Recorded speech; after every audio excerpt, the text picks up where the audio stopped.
there's a saying that goes, talent borrows, genius steals. Well, if that's true, then the people we're going to be looking at today must be amongst the biggest geniuses out there, because they're all prime examples of a wrestler taking a gimmick which worked for someone else in the past and co-opting it as their own.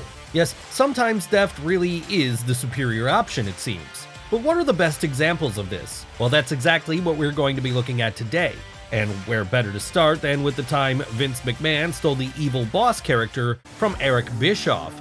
That's right, while Mr. McMahon may have felt original to some WWF fans during the late 90s when, following the events of the Montreal Screwjob, he morphed into the megalomaniacal owner of the company who was obsessed with getting the world title off of Steve Austin, he wasn't actually the first person to portray such a gimmick. And that's because Eazy-E had him beat by a full 2 years, as he'd turned heel himself when he joined the NWO in late 1996.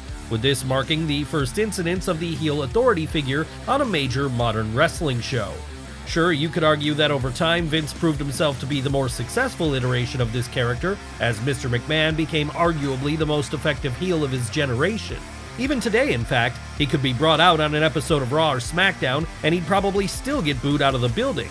But that's not to say Bischoff wasn't great in the same role himself, as, with all his sleazy charms, it wasn't hard for him to get audiences to hate him. Hell, had history worked out slightly differently and WCW won the Monday Night Wars, maybe it would be him who was selling out to Endeavor for a multi-billion-dollar paycheck instead. Ultimately, though, things just didn't play out that way, and however, he has since managed to carve out a nice career for himself as a television producer and podcaster. And as if that wasn't enough, no matter how successful Vince McMahon ultimately was in the role, Eric can always say he was the first to do it, something no one can ever take away from him. But then the exact same thing could be said about one of our next subjects, PN News, as his early 90s rapping gimmick would later be stolen wholesale by none other than John Cena. Now, we're sure if you're watching this video you're well aware of who John Cena is. After all, he's probably the biggest thing to happen to the wrestling industry since The Rock.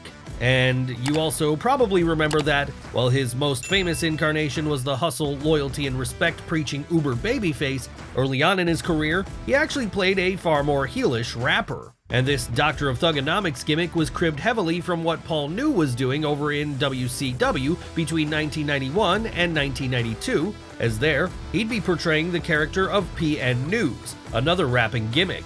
Although in his case, his version would be one who was far more influenced by the lighter MTV rap of the time, and less the gangster style which would serve as the basis for much of what his future imitator did. Yes, rather than sound like Ice Cube or Nas, PN News was far more child-friendly in his tone, a lot closer to Vanilla Ice in fact, and that was also shown in his colorful ring gear and easygoing manner whenever he hit the ring. Of course, this was where he and Big Match John would differ then, as Cena always portrayed a more thuggish rapper, perfectly in tone with his Doctor of Thugonomics moniker.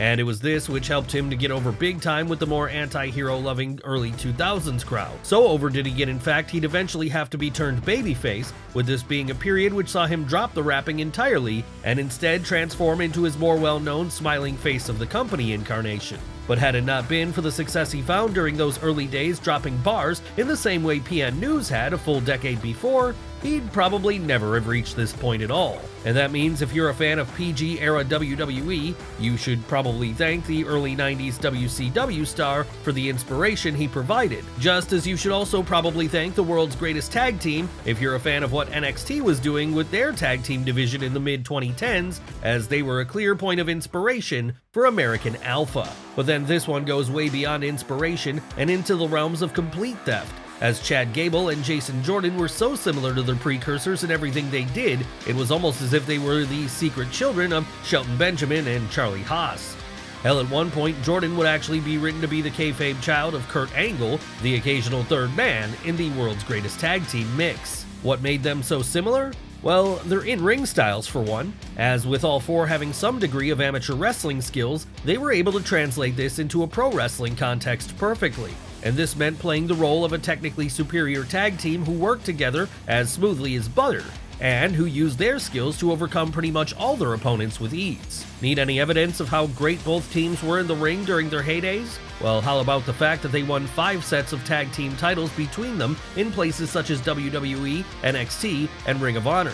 And if you need any further evidence of their similarities in style, you only have to look at the fact that once Jason Jordan had to retire on account of a neck injury, Chad Gable would briefly find a new partner in the form of former World's Greatest Tag Team member, Shelton Benjamin. Honestly, it seems like the only thing we didn't get from these duos in the end was them coming together to form one big stable of technical wrestling excellence. But then maybe it's for the best this didn't happen, at least for the rest of the roster anyway, as had things played out in such a way, it's likely no one else would have been able to compete.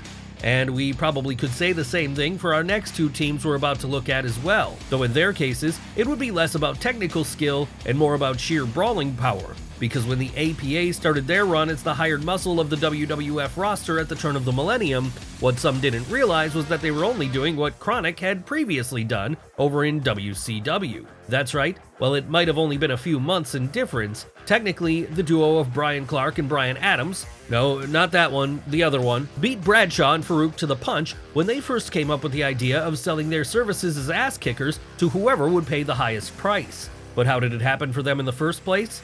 Well, basically, it all goes back to their early days there in the spring of 2000 when, after switching between babyface and heel a few times, they decided they were tired of being tied down to any one alignment, and that instead, they would just fight whoever they'd been paid to on any given night. And that led to them soon developing the catchphrase of breaking necks and cashing checks, a mantra which served them well as they'd find a fair degree of success during the dying days of WCW.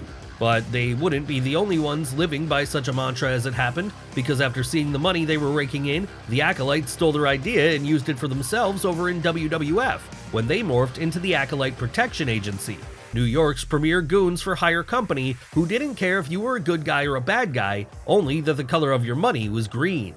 The only shame about the whole thing then is that once Vince McMahon bought out WCW in early 2001 and brought a lot of their mid-card roster over to his own promotion, we never got to see the showdown between Chronic and the APA. And that was because, after a couple of truly terrible matches against the Brothers of Destruction, Brian Clark and Brian Adams would be fired outright, robbing fans of a chance to see who the best hired muscle on the roster really was.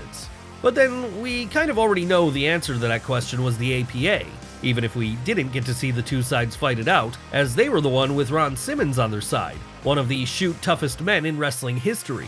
In fact, in the annals of WWE at least, there are probably only a handful of men who could have beaten him in a real fight, and one of these was one of our next subjects, Andre the Giant. But why is Andre a topic of discussion for us at this point?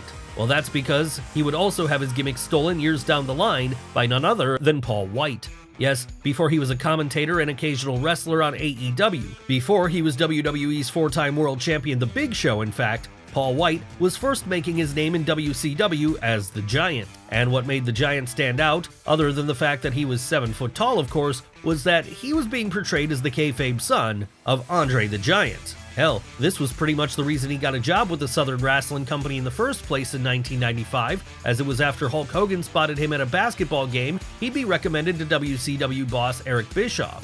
Why was the Hulkster so taken with the South Carolina native? Well, this was because, seeing in him a mirror of one of his greatest ever foes, he recognized an opportunity to relive the past by having the Hogan-Andre rematch that could never happen in reality anymore. That's right, after the Frenchman had died in 1993, any hopes of seeing the two lock it up again were over. But if Andre had a secret son no one knew about, one who was just as tall as him and dressed in a singlet just like him, then that would surely be the next best thing, right? So it was then that after debuting as the newest member of the Dungeon of Doom, the Giant made his intentions in WCW clear, with those intentions being to honor his fallen father by taking out his biggest enemy once and for all. Would this work out for him? Yes, as it happened, because on night one with the company, White would defeat Hogan to become WCW champion. Sure, this was only a brief run, as the very next night he'd be stripped of the belt on account of the screwy nature of the match's finish, but even this created similarities between his and his kayfabe dad. And that was because Andre had done a very similar thing years prior when he beat the Hulkster for the WWF title under suspect circumstances, then relinquished it mere minutes later when he sold it to the $1 Million Man, Ted DiBiase. So in a way, the saga of Andre the Giant and Paul White is like a time loop which keeps repeating itself, with each mirroring the other's successes. It's just a shame the same couldn't be said for one of our next subjects then, as while Juventud Guerrera did find some measure of success in WCW's Cruiserweight division during the late 90s, even when he morphed into the Juice, he still wasn't able to match up to the level of The Rock. But then, how could he ever be expected to do this? After all, by the turn of the millennium, Dwayne Johnson's pro wrestling persona was so over with fans on account of his superhuman levels of charisma, he'd pretty much become the biggest star in the entire industry. And that meant anyone who was trying to imitate him could only look second-rate by comparison, which was exactly the situation Hoovy found himself in at this point. Not that the Mexico City native wasn't good in his own right, of course. No, his own version of the cocky, trash-talking wrestler who referred to himself in the third person was done well enough that it got him over with WCW fans, moreover than most cruiserweights could ever dream of getting, in fact. That said, it was always clear which one was the imitator here and which one was the original. And that original could only ever be the guy carrying the main event scene in New York during 2000 in the wake of Steve Austin's neck injury. But even if he was more over and more charismatic in general, you could argue The Rock was never as good of a wrestler as Hoovy. And that's why it would have been so interesting to see them go one-on-one once the invasion angle began in mid-2001 then. Unfortunately though, such a bout would never occur because Guerrero's contract wasn't picked up as part of the WCW buyout, and by the time he finally did join the WWE roster in 2005, The Rock would have gone to Hollywood full-time. So we can only imagine what might have happened had the pair locked horns then. Would Hoovy have proven the Juice truly was superior to the Great One? It's impossible to say. But one thing we can say for sure is that one of our next subjects can officially say he's better than his precursor in the sense he's been a world champion. Who are we talking about here? Why, Brodus Clay, and the man who inspired him, Flash Funk, of course. That's right, in November of 2022, the former Brodus Clay, now going by the name of Tyrus, would win the NWA World Heavyweight title.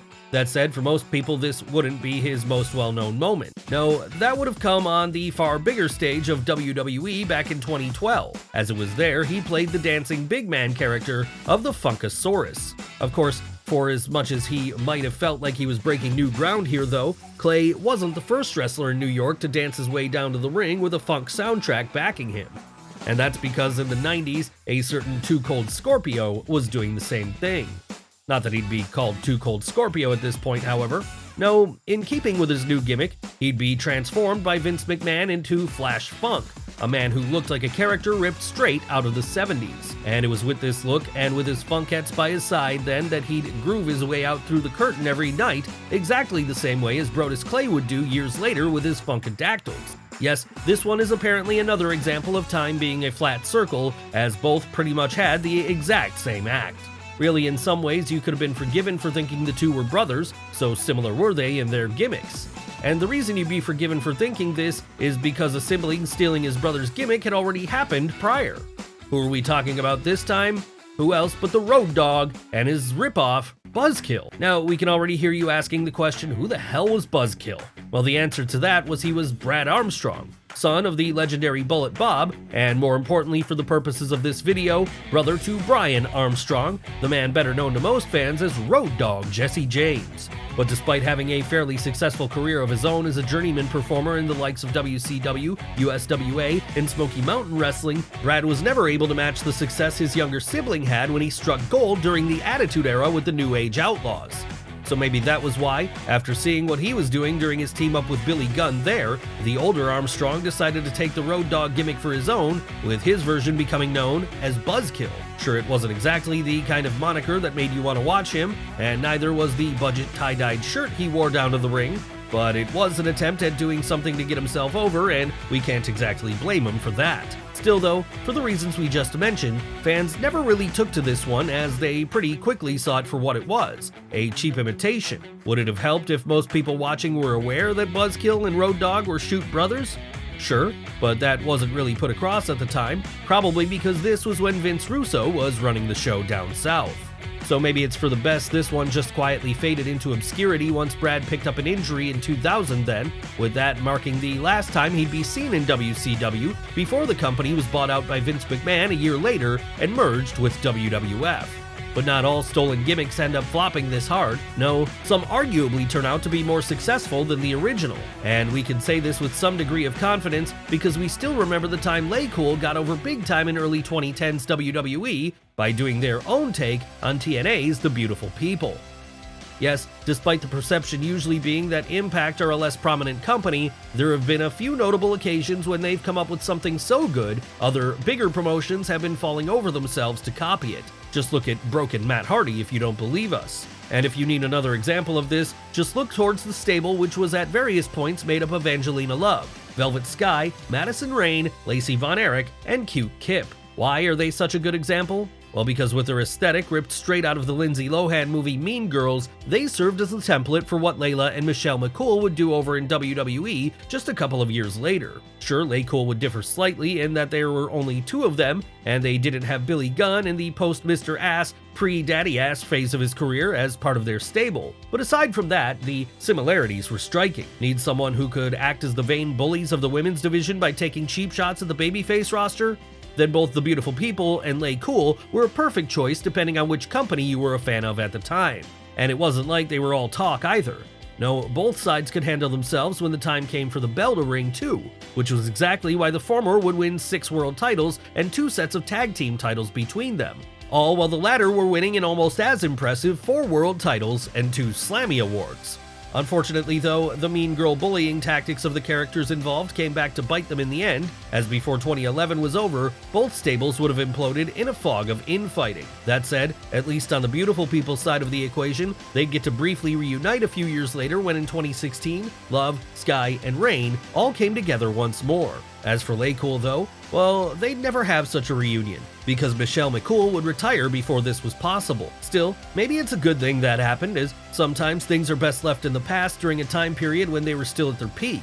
And we could certainly say the same thing about 2 of our next subjects as well, the Godwins, because were they to come around today with their knockoff Hillbilly Jim gimmick, it might not have the same levels of success. Back in the mid-90s, however, the time period where every wrestler in WWF had to have a side gig, they fit in perfectly as a pair of hog farmers moonlighting as a top tag team. That said, they should have known it would work, because it wasn't like this was the first time such characters had been tried out in New York. No, a full decade between Henry O and Phineas I began plying their craft under Vince McMahon's employ. Hillbilly Jim had been doing the same thing with a character which could have easily served as their father, and if not that, then at least an older brother. Hell, this is probably why he was brought in to manage the Godwins at one point, as the similarities between the 3 were so striking, it wouldn't have made any sense for anyone else to fill the role. After all, they each shared the same dress sense, with that being a whole lot of denim overalls, and they also all had a particular liking for buckets of swill and hard-hitting in-ring styles. Really, if Hillbilly Jim had first come around a decade later when he was still an active competitor then, he'd probably have ended up as a full-blown tag team partner of Henry and Phineas. As it stood though, he'd instead watch proudly from the sidelines as the gimmick he helped to create was able to carry over into a new generation and find just as much success as it had initially.